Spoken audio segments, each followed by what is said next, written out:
Picture this: a shy 20-year-old kid waking up at 4 a.m. every morning to collect garbage from the streets of Paris, dreaming of playing football while the smell of trash fills his lungs. Fast forward just 10 years, and that same kid is lifting the World Cup trophy, earning millions, and being called the nicest man in football. This isn't some Hollywood movie. This is the absolutely insane true story of how N'Golo Kanté went from collecting garbage to collecting trophies. Ladies and gentlemen, please salute our Footballer of the Year, N'Golo Kanté. But here's what'll blow your mind. Kanté's journey wasn't just unlikely, it was practically impossible. We're talking about a player who was so small that clubs wouldn't even look at him, so poor his family couldn't afford proper football boots, and so unknown that he was literally invisible to scouts. Yet somehow, this garbage collector managed to win the Premier League, Champions League, and World Cup, all while remaining the most humble superstar you've ever seen. I spent weeks researching Kanté's incredible story, and what I discovered will restore your faith in hard work and determination. Because by the end of this video, you'll understand exactly how one man's refusal to give up transformed him from cleaning the streets of Paris to cleaning up in the biggest matches in world football. So buckle up, because this story has more heart than a Disney movie. And trust me, you're going to be inspired by how this all unfolds. The winner is N'Golo Kanté.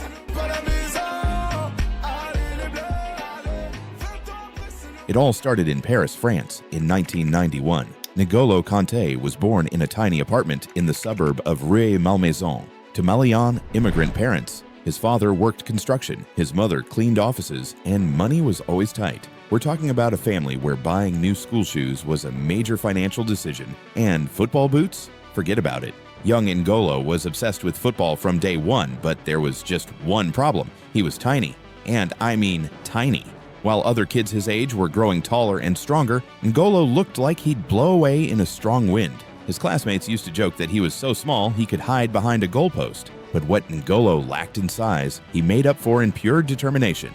Every day after school, while other kids went home to play video games, N'Golo would head to the local park with a worn-out football that was more tape than leather. He'd practice for hours, working on his touch, his passing, his tackling, anything to make up for what nature hadn't given him. His father, who had given up his own football dreams to support the family, would watch from their apartment window as his son trained alone in the fading light. "That boy," he told N'Golo's mother, "has something special inside him. I just hope the world gives him a chance to show it." If you're loving this incredible journey already, make sure to subscribe to Soccer Chronicles, because we dive deep into the most inspiring stories football has to offer. Trust me, you don't want to miss what's coming next in this story.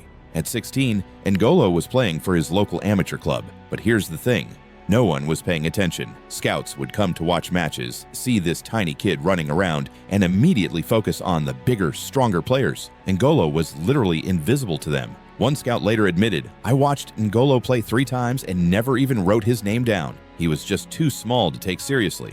Meanwhile, N'Golo's family situation was getting desperate. His father's construction work was irregular, his mother's cleaning jobs barely paid minimum wage, and they were struggling to keep up with rent. At 18, N'Golo faced the hardest decision of his life: continue chasing his football dreams while his family struggled, or get a job and help put food on the table. The choice was obvious. N'Golo took a job with the Paris sanitation department, working as a garbage collector. Every morning at 4 a.m., while most people were still sleeping, N'Golo would put on his high-visibility vest and spend 8 hours collecting trash from the streets of Paris. The work was backbreaking, the smell was awful, and the pay was barely enough to survive on.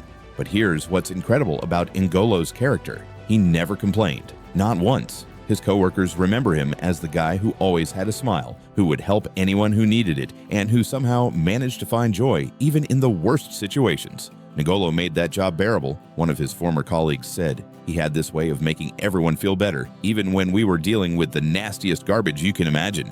What his coworkers didn't know was that every single day, after finishing his garbage collection shift, N'Golo would rush home, shower off the smell, and head straight to football training with his amateur club. He was working 8 hours a day, training 2 hours every evening, and playing matches on weekends. The kid was running on maybe 5 hours of sleep a night, but he never missed a training session. His teammates at the amateur club had no idea about his day job. N'Golo was so embarrassed about collecting garbage that he kept it secret from everyone. While other players complained about their comfortable office jobs or university studies, N'Golo would just smile and change the subject whenever anyone asked what he did for work. But football was his escape. Those 2 hours of training every evening were the only time N'Golo felt truly alive. On the pitch, it didn't matter that he was small. It didn't matter that he collected garbage for a living. It didn't matter that scouts ignored him. On the pitch, he was free. And slowly, very slowly, people started to notice. Not scouts. They were still blind to his talent, but opponents started to realize that this tiny guy was impossible to get past. He was everywhere at once, winning tackles, intercepting passes, covering more ground than players twice his size. Local football fans started calling him the Little Magician because he seemed to appear out of nowhere to steal the ball. After 2 years of collecting garbage and playing amateur football, N'Golo finally got his break. A coach from Boulogne, a semi-professional club in France's 3rd division, had been watching amateur matches looking for hidden gems. He saw N'Golo play once and immediately knew he'd found something special. "I've never seen a player work as hard as that kid," the coach said. "He covered every blade of grass on that pitch. I didn't care how small he was. I had to have him on my team." The offer from Boulogne wasn't much, maybe €500 a month, barely enough to live on. But for N'Golo, it meant he could finally quit his job collecting garbage and focus entirely on football. His last day with the Paris sanitation department was emotional. His supervisor gave him a speech about how proud they were of his work ethic, and his coworkers pooled their money to buy him a new pair of football boots. "We always knew you were destined for something bigger," his supervisor told him. "You brought dignity to this job, and now it's time for you to chase your real dreams." At Boulogne, N'Golo was like a man possessed. Finally able to train full-time, his game improved dramatically. His fitness levels, already incredible from years of physical labor, became legendary. His technique, refined through thousands of hours of solo practice, started to shine. And his work ethic, forged in the early morning streets of Paris, made him the hardest working player anyone had ever seen. In his first season at Boulogne, N'Golo made 38 appearances and helped the club avoid relegation. It wasn't glamorous, but it was professional football. More importantly, scouts from higher divisions were finally starting to pay attention to this tiny midfielder who seemed to be everywhere at once. The breakthrough came when Caen, a club in France's 2nd division, offered N'Golo a contract. This was huge. The 2nd division meant better facilities, better coaching, and most importantly, a real chance to be spotted by top-level clubs. At Caen, N'Golo's reputation began to grow. Opponents knew they were in for a long day whenever they faced him. He didn't score many goals, he didn't make flashy passes, but he made everyone around him better. His teammates started calling him the Engine because he never stopped running, never stopped working, never stopped believing. But N'Golo's biggest test was yet to come, because what happened next would change not just his life, but the entire landscape of European football. In 2015, Leicester City, a small English club that had just been promoted to the Premier League, made an offer that shocked everyone. They wanted to sign N'Golo Kanté for £5.6 million.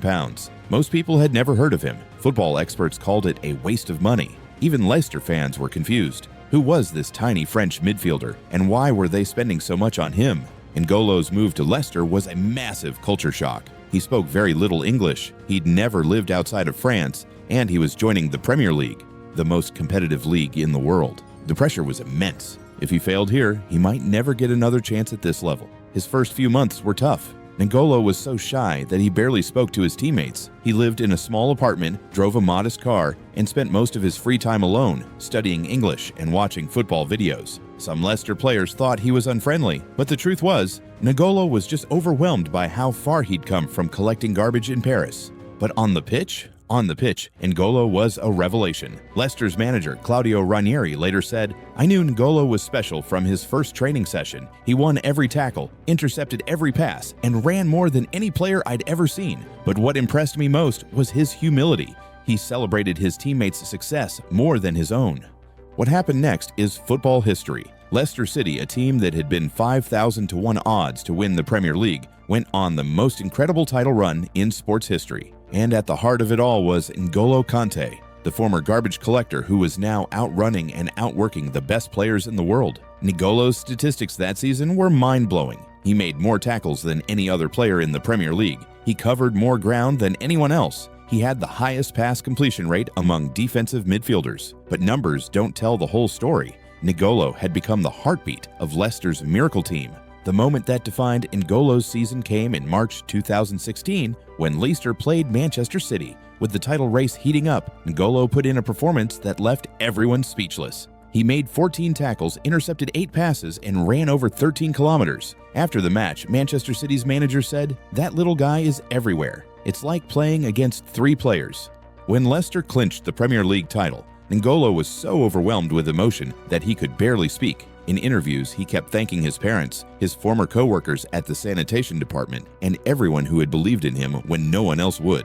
But N'Golo's story was far from over, because what happened next would prove that his Leicester success wasn't a fluke.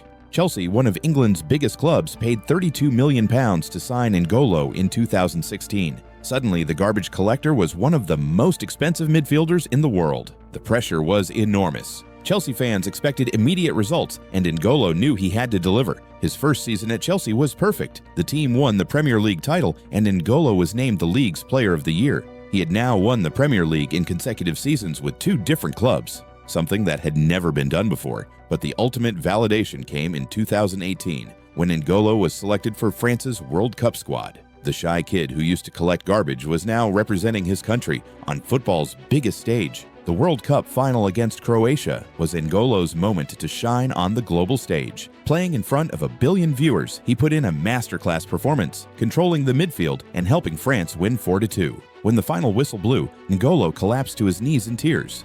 The garbage collector had become a World Cup champion. After the match, N'Golo called his former supervisor at the Paris sanitation department. "I wanted to thank you," he said through tears. "You taught me that no job is too small if you do it with pride. That lesson helped me get here." Today, N'Golo Kanté is worth over £50 million and is considered one of the best midfielders in the world. He's won the Premier League, Champions League, World Cup, and every major trophy in football. But here's the incredible part. He's exactly the same person he was when he was collecting garbage.